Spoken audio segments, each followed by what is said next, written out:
What's up, my precious little pack, and welcome back to VEGA Conflict. What do I have in store for you today? Well, we're going to talk about the Smash and Grab and the Decimation, which begins tomorrow, which for me will actually be later today. Well, around the time I wake up. But it will be fairly straightforward for what I'm going after. One, I would say I need resources, but I'm actually working on the Smash and Grab, so I can just fill out the rest of my antimatter. The other thing is armor. Now, the builds I'm actually producing are based around their armor, especially for my bastions as of right now. Right now, the difference between my two bastions, the second one finished today, but it's not getting refitted until tomorrow, so right now what I'm doing is I'm fitting other ships, so I'm actually fitting a Revelation Mark IV right now.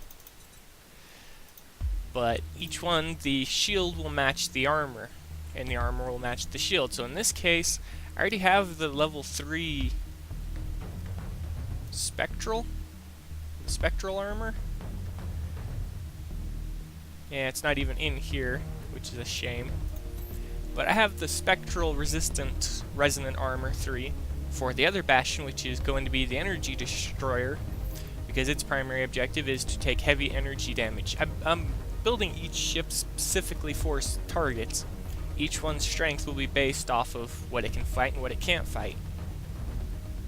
But in this case, the second bastion will be fitted with heavy resistance to projectile, just like the first one was heavily resistant to energy. And that is solely because of the targets they fight. In the case of the first bastion, it tends to fight against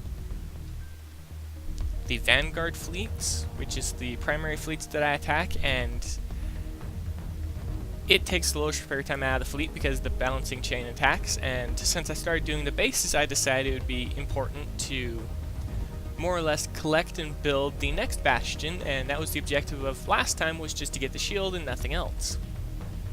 Oh wait, they do have the armors, I'm just blind as a bat. So at some point, I'll build up a ship that also uses level 3 shields for shockwave, so I'll build up one just for brigades as well. Now each of these are going to be very, very important ships, and I can't say why they're important other than the fact that each one's built specifically for a very specified target. They'll be weaker against the other fleets than they will be against their counter. Now this also brings up another point. A few of us noticed that while we were playing the game yesterday, we were actually earning 2 sets of points for our Ancient Reapers. Now this was actually quite hilarious. What was the second set of points we were earning that I'm talking about? Well, it was actually for the crafting event. While we were hitting the stuff for the Smash and Grab, we were getting stuff for the crafting event. And I actually collected a few more. And another thing I completely forgot about the crafting event, as long as you can't afford anything else, or if you clear out the store, you can actually turn excess points into resources. Again, it's these little things that I fail to remember or notice that are highly important. Now, why is it that you can turn resources from intel into resources, your helium, your antimatter, and your ore? Why is that very important? Well, later on in the game, you'll realize just how important that is. Now, you may see that I'm currently holding almost 1.2 million, well, 1.2 billion ore. Well, that's going to be gone later today, all of it. So, you know, I will have worked my butt off to collect all of that, and it's just going to be gone. There's not going to be next to nothing left. And it's because when you get into the later levels, you see that everything costs a huge amount of resources. And collecting the resources, as we all know at the high level, you can either grind and farm for hours, and with the introduction of the resource-specific fleets, it became a little bit easier because you could hit 10 of them of level 55 AI fleets or the alien fleets, and you could get buku resources of that specific type. Or you could farm the lower levels and hit roughly 10 55s and get over 100 million in whichever resource they dropped. In my case, I have to wait until antimatter starts dropping in 6 hours. So I got 6 hours before I'll be able to start any major upgrades or anything like that. but I need to prepare for the carrier next month, and I need to upgrade my fleet bay. I have the ore now, except for I do not have the antimatter. So the primary goal for me tomorrow will be gathering up the antimatter before anything else, even before the armors or anything like that. Everyone's priority should be based around how they want to play, not how they should be playing, because everyone will play differently based solely around, well, just how they play. Another thing that is good about smash and grabs and other events that feature the base defense is the additional points. We may not be earning a large amount of points for doing this, we'll be earning more for attacking the fleets, but it's still bonus points, and if you have a good base defense, you'll be able to get points extremely easily, like what you're about to see. First off, I'm not using alien turrets or anything like that, so I can't say that this is unacquirable tech. These are actually just storm drivers and impulse turrets. And as you're going to see, they work just fine at destroying the AI fleet. They do their job, and they do it quite effectively. Backed up by a bunch of... I can never remember the wing's name. It's the same one that goes on the carrier, and every time I want to talk about it, I always forget the name. That's what the impulse beam's for. That right there. Now they lose their health rapidly to begin with, but when the impulse beam shoots them, they lose it just a little bit more quickly. And just like that, free repair time on everything, with the exception of the minor modules. And the only ones I need to keep an eye on, make sure are primarily repaired, are my ore miners, because they're the primary repair type that, well, the primary resource type that I need. And I can't say that repair time is a long time either, because me hitting 70s means I can just go like this.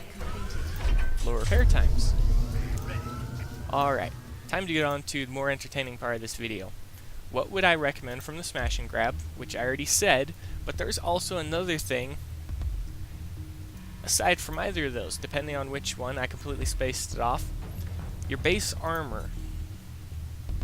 Now, a lot of people don't want to upgrade to Talonite Plates 3 because you can get capacity, what is the name of them? Capacitive Plates 3, and they weigh around the same and give around the same amount of health. They just, however, do not give a large amount of XP like the Talonite. And Talonite, if I were to trade these out real quick, it would only be a 1 to 2% increase from level 3 to level 3 here.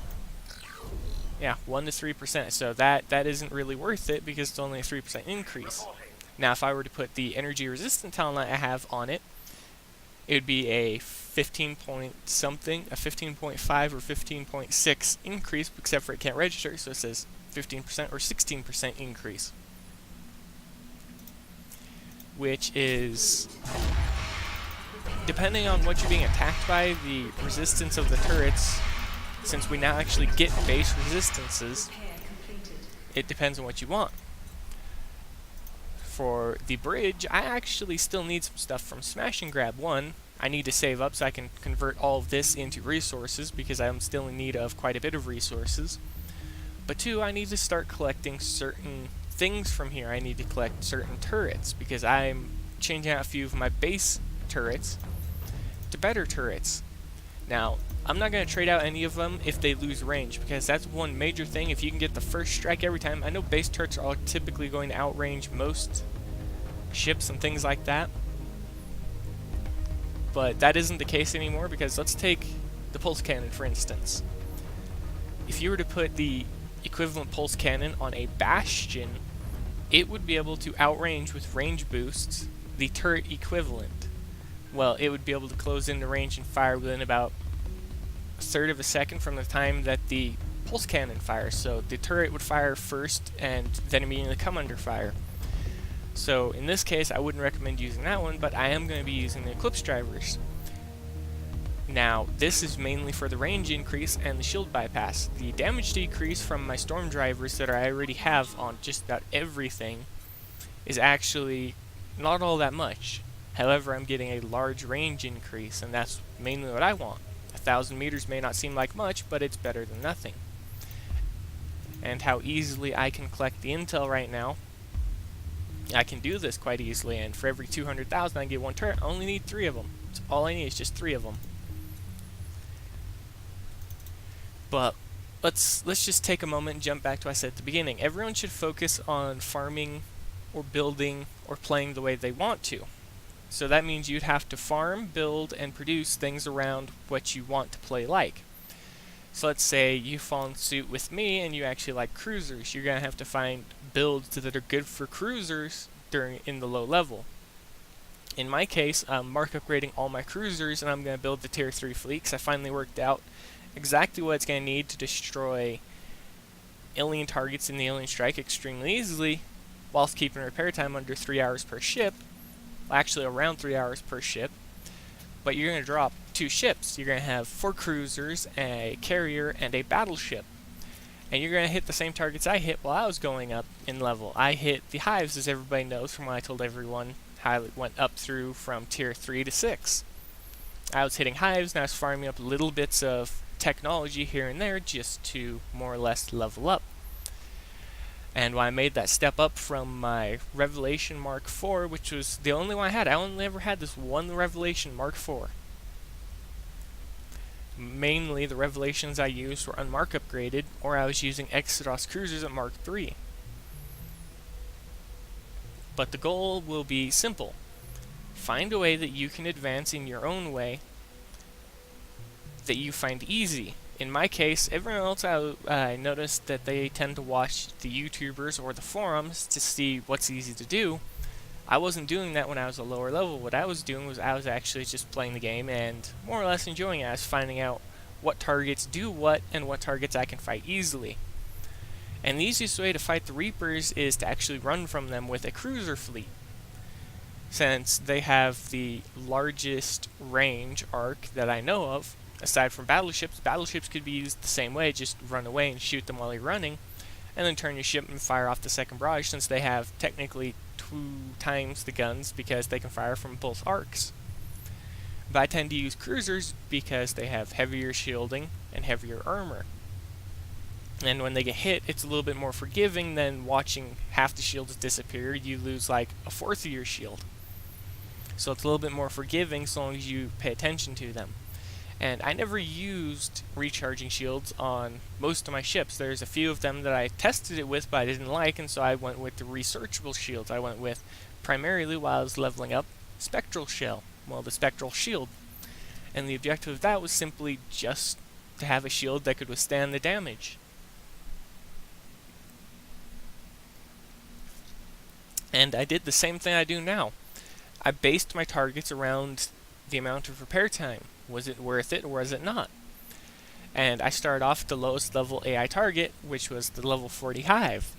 And I hit that, and what I saw was my fleets were decent, except for they didn't have proper shielding and armor. So during the next time that the alien strike was available, and this was back on the old way where they were done once a month instead of how they are now, once every week. Except for they ran longer. And what I did was I refitted in between each month, and I made sure the ships were ready for the next time, and I made minor modifications here and there to ensure that they would be up to par each time. So if I realized one ship is taking more damage because it doesn't have the same fitting, or it's missing weapons, I would change it out and get it so it's matching the others so they would all be the same efficiency. And it's things like that that everybody has to consider when they're playing the game, because you don't always have to watch videos on how to advance. You can do it in your own way too, and you can do it fairly easily as well. And advancing the game will take you time, because it took me 3 months or 4 or 5 months to actually get to the Punisher cruiser. When I got to the Punisher cruiser, I had everything for it because I had been picking it up each time before that. But that's going to be about it for talking about that. Let's actually talk about the Decimation and recommended prizes. Okay, we got the Inquisitor Destroyer blueprint pieces, and you should be able to collect, what, 6 of them? Actually don't know, since I already have it, I can't check. Actually, I can go like this. Well, no, I don't want to do that because I got disconnected before I started the recording because of that. Okay, let's look at it this way then. Okay, recommended prizes. Let's find the Bastion, because Bastion will always be the top recommended prize. It's right here. It's the full blueprint. I recommend that everybody pick up the Bastion Cruiser, the Epsilon Echo Cannon, level 1, the Spectral Shell, level 2, and the Resonant Armor, level 2. Along with that, we want Zephyr Thrusters, level 3. Okay. Now, you also are going to want resistors as well. Now, I always look at each resistor and try and think which one would be needed the most. Well, for the ship that you're going to build for the Bastion, you're going to have heavy energy resistance already, so you're not going to need more energy resistance in the form of resistors. You could go with explosive resistors and give it a secondary, but also go with the counter chain to help reduce energy damage even further, so it doesn't actually bounce around your fleet. It'll kind of balance it out a bit. And that's about it for that fitting. Now, for anyone who's actually after anything better, I would actually recommend the Inquisitor Destroyer, the Deflector Resonant Armor 3, the Deflector Shell 3, the Phase Solenoid, and not the Lance Driver. We're not going to use the Lance Driver unless you're going to be doing bases. What I would actually recommend, because I use my destroyers for fleet versus fleet, I would say use the Eclipse Driver. And the Eclipse Driver does well at what it does because of its high flight speed per shell, its rapid rate of fire, and everything like that. But that's going to be about it for this video, everybody. I don't have much to recommend from the stores because most of it I've either already recommended or most of the higher levels already have it, so it's not necessary. And for lower levels, you guys can't use the Tier 7 tech because you have to have a Bridge level 8, Ship Factory level 13, and things like that, just so you can have, and Ship Lab 12. You need literally a maxed out base in most regards to use the tech.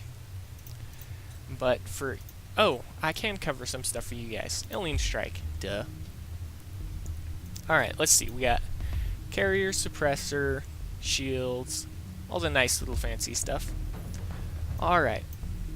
I'd recommend you pick up the Paladin Carrier, Blueprint, the Harmonic Exoface Shield level 3, the Harmonic Agility Field Generator, and they don't have the Harmonic Thruster, so you have to wait for that one to come around. It should be with the Vindicator Cutter, so whichever Alien Strike has that one, you're going to want to go after the Harmonic Chase Thruster. As for drones, I would actually recommend the Bluetail drone, pick up 3 level 1s, and the Fury drone, pick up 3 level 1s because low fit time. All my fittings are based around either low fitting times, or as I'm playing now, I'm actually basing the fittings around what I need. Right now I needed another Bastion, so I built it. Where is it sitting at? Right here. I haven't started fitting it yet because I'm going to wait for tomorrow to make use of the refit. So it was perfectly timed out in that regard, and things like that. But, like I said, towards the middle of the video, base your fittings around how you want to play, and there are certain fittings that excel against certain targets. Let's take a look at this. My cruiser fleet is actually good against a variety of targets, whereas the destroyer fleet actually built to fight one specific set of targets. And the destroyer fleet isn't complete because it actually has 2 Pegasuses, and in the original fitting I built for it, they were never meant to be in it. And the destroyer fleet is actually meant just to farm time tokens, because I know the importance of them in skipping build times, refit times, and things like that. And since we get access to time tokens twice a week, once for modules, once for ships, I deemed it important to produce this fleet, and that's why I actually have 2 Paladin carriers, and the second carrier will actually be a mimic of the first once I'm done mark upgrading it and fitting it. But the current fitting of the fleet, they can hit a level 60 Demon Core Raider fleet and only take around 2 minutes of damage on average. And that's 2 minutes on one ship, so it takes 7 minutes, but except we have that 5-minute free time that you can make use of. So this is just an example of produce the fleets for your targets and play the way you want. It may take a little bit longer for you to get to it, but once you have that fleet, so long as the targets don't change, you should be fine. And the Demon Core don't change, they're the same each time, so the fleet is useful. Just like the main fleet, I have it prepared for a variety of reasons, because as people noticed, I actually have two different types of Guardian cruisers, and I always have. I have the ones that use the Xeno Eclipse driver, and I have the ones that use just the pulse cannon. Why is it that one has higher damage while they have the alien weapon, they also have higher range? I wanted one to have longer range engagement, but I also wanted one to be a lower weight. Now the lower weight one I actually built in... can't remember when I built it or what it was primarily used for at the time, but right now it's used to fill gaps. So down here it's the same one. I took out third one and replaced it with the first Bastion I had, and it's because its range actually matches that, so I had no need for these ones, and each time I add a Bastion I'll remove one of these ones because the ones with longer range aren't needed because the Bastions already come with that range. And the Paragon, its fitting is actually going to be missile based or something like that. I haven't necessarily decided what to do with it. And there's another thing I want to talk about. Remember what I was saying earlier in the video? How certain fleets were rewarding points for both strikes? Well, the smash and grab fleets were giving you crafting points. It was giving you intel for the crafting event. They actually were, and I actually earned quite a few boxes just by hitting level 70s. Now it may seem stupid or out of place, but it's actually fairly funny. Let's hit another one, and right now it's not earning points because a strike is going on. Strike targets are different because they have strike in the name. So you don't earn points for the strike, but when the crafting event is live due to this, so long as they actually overlap without paying attention, a smash and grab over a crafting event, you can do the smash and grab and earn minor points for the crafting event. Now, a few of you may think that's a waste of time. I actually don't think it's a waste of time. I actually find it quite useful because it means I only have to hit one target to get 2 types of points. One, I'm in need of resources, so for me, farming up these targets will be perfect and ideal. It will also allow me to gather crafting boxes to mark upgrade my fleet. And as we all know, mark upgrading ships is a highly important part of the game as it is right now. And it's primarily important to mark upgrade them just because of how dangerous targets are. And the mark upgraded later tier ships tend to have higher damage resistances against those specific targets. And when I actually think about it, if I was Kixeye, I wouldn't have actually given the ship's built-in resistance to the damage types that were scaled with mark upgrades. I actually would have just given them resistors like what every other tier has. So I would have given them alien damage resistors, blueprints for them actually, not just like resistors you have to buy. I was actually thinking give them blueprint resistors because they would be more efficient. But the price should be like 4 times that of what a normal resistor would cost. So that way you can't just spam build the same fleet and have some super heavily damage resistant fleet. And it would make use of the multiple slots that all the later tier ships have that are cruiser class. But I just wanted to talk about that a little bit. But that's going to be it for this video, everybody. If you have anything to add or ask, go ahead and say so below in the comment section. If you liked the video, most definitely leave a like. If you want to see more daily content, feel free to subscribe and click the notifications button, which will be the bell, just to make sure you're informed when I post a video, which sometimes is sporadic, sometimes it's on a regular basis, and sometimes it's far and few in between. But that's going to be it for this video, everybody.